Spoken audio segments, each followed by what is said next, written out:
others, and contained just 3 words: at 12 o'clock. I admit, Monsieur Poirot, that then I saw red. Someone in the house was in this, one of the servants. I had them all up, blackguarded them right and left. They never split on each other. It was Miss Collins, my wife's companion, who informed me that she had seen Johnny's nurse slip down the drive early that morning. I taxed her with it, and she broke down. She'd left the child with the nursery maid and stolen out to meet a friend of hers. A man. Pretty goings-on. She denied having pinned the note to my pillow. She may have been speaking the truth, I don't know. I felt I couldn't take the risk of the child's nurse being in the plot. One of the servants was implicated. Of that I was sure. Finally, I lost my temper and sacked the whole bunch, nurse and all. I gave them an hour to pack their boxes and get out of the house. Mr. Waverley's red face was quite 2 shades redder as he remembered his just wrath. "Was not that a little injudicious, monsieur?" suggested Poirot. "For all you know, you might have been playing into the enemy's hands." Mr. Waverley stared at him. "I don't see that. Send the whole lot packing, that was my idea. I wired to London for a fresh lot to be sent down that evening. In the meantime, there'd be only people I could trust in the house. My wife's secretary, Miss Collins, and Treadwell the butler, who's been with me since I was a boy." "And this Miss Collins? How long has she been with you?" "Just a year," said Mrs. Waverley. "She's been invaluable to me as a secretary companion, and is also a very efficient housekeeper." "The nurse?"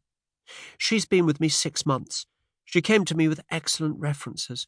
All the same, I never really liked her, although Johnny was quite devoted to her."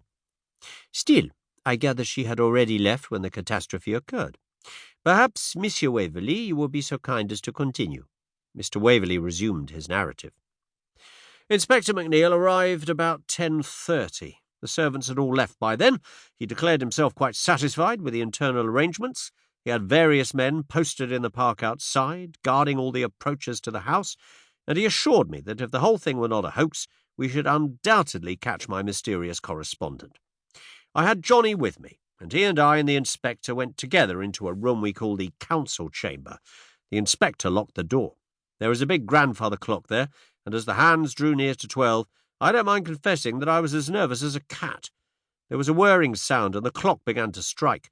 I clutched Johnny. I had a feeling a man might drop from the skies. The last stroke sounded, and as it did so, there was a great commotion outside, shouting and running. The inspector flung up the window, and a constable came running up.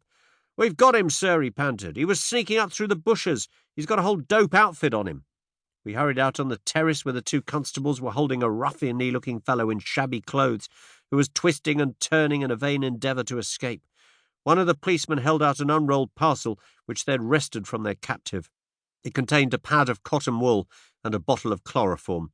It made my blood boil to see it. There was a note, too, addressed to me. I tore it open. It bore the following words: "You should have paid up. To ransom your son will now cost you 50,000. In spite of all your precautions, he's been abducted at 12 o'clock on the 29th, as I said." I gave a great laugh, the laugh of relief. But as I did so, I heard the hum of a motor and a shout. I turned my head. Racing down the drive towards the South Lodge at a furious speed was a low, long grey car. It was the man who drove it who'd shouted, but that was not what gave me a shock of horror. It was the sight of Johnny's flaxen curls. The child was in the car beside him. The inspector ripped out an oath. "The child was here not a minute ago," he cried. "His eyes swept over us. We were all there, myself, Treadwell, Miss Collins. When did you last see him, Mr. Waverley?" I cast my mind back, trying to remember. When the constable had called us, I'd run out with the inspector, forgetting all about Johnny. And then there came a sound that startled us, the chiming of a church clock from the village. With an exclamation, the inspector pulled out his watch. It was exactly 12 o'clock. With one common accord, we ran to the council chamber. The clock there marked the hour as 10 minutes past. Someone must have deliberately tampered with it, for I've never known it gain or lose before. It's a perfect timekeeper.